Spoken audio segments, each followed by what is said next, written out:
আপনাদেরকে আস্তে আস্তে দেখাচ্ছি পুরো লালকেল্লাটা ঘুরিয়ে।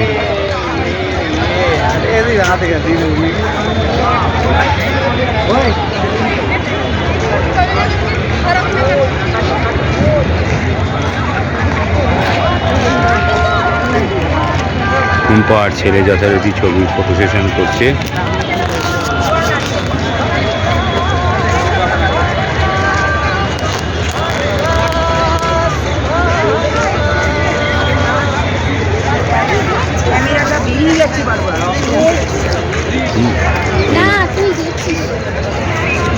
আরে বাবা জুম করে দেখা এখানে যারা আমার বাবা তুলবে এই দাঁড়াও পতাকা উঠছে।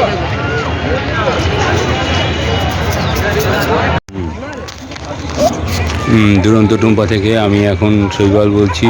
আমরা এখন লালকেল্লার কাছে একদম মেন রাস্তা দিয়ে যাচ্ছি, টিকিট কাউন্টারের দিকে যাচ্ছি। 5টা বেজে গেছে, ওখানে দেখছি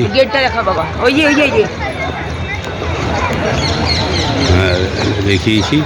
এখন দেখছি এখানে বললো যে টিকিট কাউন্টারের দিকে আছে, তো জাতীয় পতাকা উঠছে।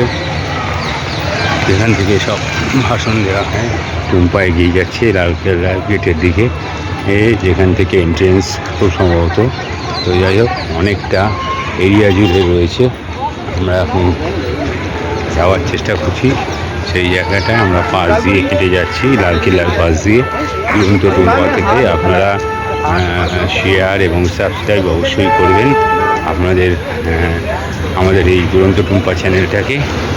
তাহলে আপনাদেরকে আরও অনেক রকম আকর্ষণীয় জিনিস দেখাতে পারবো, যাতে আপনারা যদি কিছু জানার থাকে সেইখান থেকে জানতে পারবেন। যে জিনিসগুলো আমরা দেখাচ্ছি সেই জিনিসগুলো থেকে আমরা যেটুকু বলতে পারছি বা বোঝাতে পারছি, সে অনুযায়ী যদি আপনাদের না জানা থাকে সেগুলো আপনারা জানতে পারবেন। তাই আমরা এখন বর্তমানে লালকেল্লার টিকিট কাউন্টারের এখান দিকে যাচ্ছি। টুম্পা এবং শ্রেয়ান আগে এগিয়ে যাচ্ছে। সূর্যটা ওখানে দেখাচ্ছে। এই মাঠে হয়তো কোনো মেলা বা এই ধরনের কিছু হবে। সামনে দিওয়ালি, এখন পুরো বড় অনুষ্ঠান দিল্লিতে। তাই সব রাস্তায়, সব মার্কেটে প্রচুর লোক সমাগম। অটো করে কোথাও যাওয়া যাচ্ছে না, এত ভিড়। মেট্রোটাই একমাত্র ট্রাভেলের মেট্রো করে গেলেও আবার সে লাইন থাকছে, এবং বিভিন্ন জায়গায় এন্ট্রেন্স অনেকটা ডিস্টেন্সে মেন রোড থেকে। এই প্রবলেমগুলো এখন রয়েছে। এটা 3 তারিখ পর্যন্ত নভেম্বরে চলবে, অটোওয়ালারা বললো। কারণ দিওয়ালিটাই দিল্লিবাসীদের সবথেকে বড় অনুষ্ঠান, সেই জন্য এত ভিড় হয়, প্রত্যেক বছরই হয়। চারিদিকে বিল্ডিংগুলোতে দারুণ দারুণ লাইটিং করেছে, এবং সব লোক মার্কেটিং করতে বেরিয়ে গেছে। মানে যার যেরকম সামর্থ্য সেই অনুযায়ী তারা মার্কেটিং করছে, যার ফলে মানে মার্কেটে দিয়ে হাঁটা দায় হয়ে গেছে। মানে এত ভিড়, গাড়ি ঘোড়া থেকে আরম্ভ করে সমস্ত প্রচণ্ড। মানে আমাদের বড় বাজারে যেরকম ভিড় হয় তার ডবল ভিড়।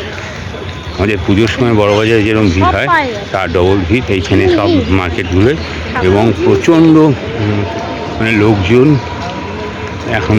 আর সন্ধে হলেই বিভিন্ন ধরনের লাইটিং দিয়ে বাড়ির বিল্ডিং মানে ফ্ল্যাটগুলো সেজে উঠেছে, তাদের বারান্দাগুলো সাজিয়েছে। বিশাল বড় তেওহার এটা আর কি, দিওয়ালিটা। সেই জন্যে এটা অবস্থা আর কি বলা যাবে। যাই হোক, আমরা এখন যাচ্ছি, রাখছি, আবার আপনাদের দেখাবো। এখন টুম্পা ব্লগ থেকে আমি বলছি। টুম্পা, এখন আমরা লালকেল্লায় প্রবেশ করছি। এটা লালকেল্লা। দেখুন খুব সুন্দর লাগছে, লাইটিং চলে উঠেছে।